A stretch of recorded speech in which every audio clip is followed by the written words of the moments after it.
Hi friends, welcome to our channel. இன்னைக்கு நம்ம cauliflower 65 எப்படி பண்றது இந்த வீடியோல பார்க்கலாம். கடையில வாங்கி சாப்பிடக்கூடிய cauliflower பாத்தீங்கன்னா நல்ல மொறுமொறுப்பா இருக்கும், மசாலா ஊத்துறாம நல்ல டேஸ்டா இருக்கும். அதே பதத்துல நம்ம வீட்ல எப்படி பண்ணலாம்னு இப்ப பார்க்கலாம். இதுக்கு ஒரு கடாயில தேவையான அளவுக்கு கொஞ்சமா தண்ணி ஊத்தி கொதிக்க வச்சிருக்கேன். இது கூட கொஞ்சமா மஞ்சள்தூள், கொஞ்சமா கல்லுப்பு சேர்த்துக்கலாம். சேர்த்ததுக்கு அப்புறமா ஒரு மீடியம் சைஸ் cauliflower சின்னதா கட் பண்ணிட்டு நல்லா வாஷ் பண்ணிட்டு தண்ணில சேர்த்துக்கோங்க. சேர்த்துட்டு ஒரு 3 ல இருந்து 4 நிமிஷம் நல்லா கொதிக்கட்டும்.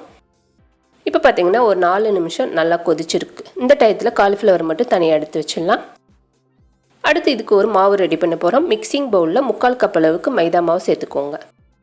இது கூட ஒரு 1/2 கப் அளவுக்கு கடலை மாவு சேர்த்துக்கோங்க. 2 டேபிள் ஸ்பூன் அளவுக்கு கார்ன்ஃப்ளவர் மாவு சேர்த்துக்கலாம். சேர்த்ததுக்கு அப்புறமா ஒரு 1/4 டீஸ்பூன் அளவுக்கு மஞ்சள்தூள், 1 டேபிள் ஸ்பூன் தனி மிளகாத்தூளும் 1 டேபிள் ஸ்பூன் அளவுக்கு காஷ்மீரி மிளகாத்தூளும் ரெண்டையும் மிக்ஸ் பண்ணி 2 டேபிள் ஸ்பூன் அளவுக்கு சேர்த்துருக்கேன். கலரும் இருக்கும், அதே போல் காரமும் இருக்கும். இது கூட 1/2 டீஸ்பூன் அளவுக்கு மிளகுத்தூள் சேர்த்துக்கோங்க. 3/4 டீஸ்பூன் அளவுக்கு ஜீரகத்தூள், 3/4 டீஸ்பூன் அளவுக்கு கரம் மசாலா தூள்.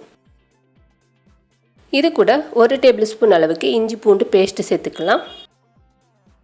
தேவையான அளவுக்கு உப்பு சேர்த்துட்டு இது கூட கொஞ்சமா புளிப்புக்காக லெமன் சாறு சேர்த்திருக்கேன். நீங்க விருப்பப்பட்டா சேர்த்துக்கலாம், இல்லைன்னா அவாய்ட் பண்ணிடலாம். இப்போ இது எல்லாத்தையும் நல்லா மிக்ஸ் பண்ணிக்கோங்க.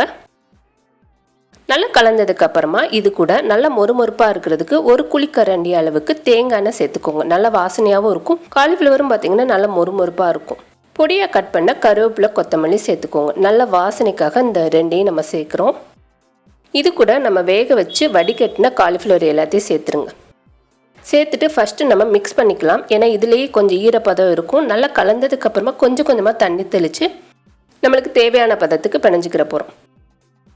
ஃபஸ்ட்டே நம்ம தண்ணி சேர்த்துட்டோன்னா நம்ம கரெக்டான பதம் தெரியாது. அதனால் கொஞ்சமாக தண்ணி சேர்த்து நல்லா இந்த மாதிரி திக்கான பதத்துக்கு கலந்து வச்சுக்கோங்க.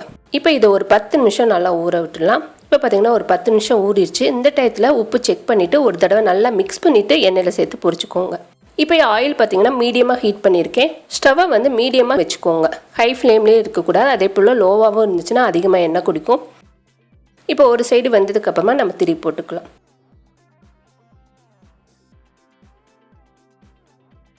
இப்போ டேஸ்டியான காலிஃப்ளவர் 65 ரெடி ஆயிடுச்சு. இதே போல் நம்ம எல்லாத்தையும் பொரிச்சு எடுத்துக்கிற போகிறோம்.